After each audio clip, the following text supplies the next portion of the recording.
Welcome back guys again sa ating YouTube channel sa reaction video ng Cross versus Cross.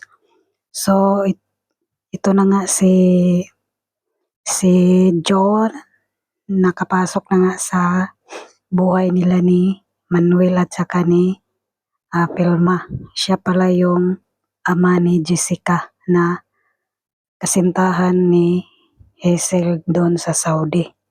So nakita ni Hazel, sinundan niya ito pero hindi siya napansin.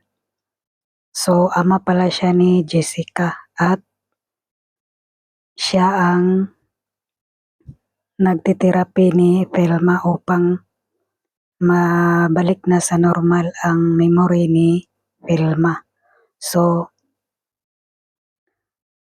nakakaawa naman itong si Manuel dahil hindi siya naalala ni Velma. Ang naalala lang ni Velma sa kanya ay yung galit dahil sa pag-iwan niya sa pagpakasal niya kay Hazel doon sa Saudi. Kaya yon ang nalagay sa memory ni Velma.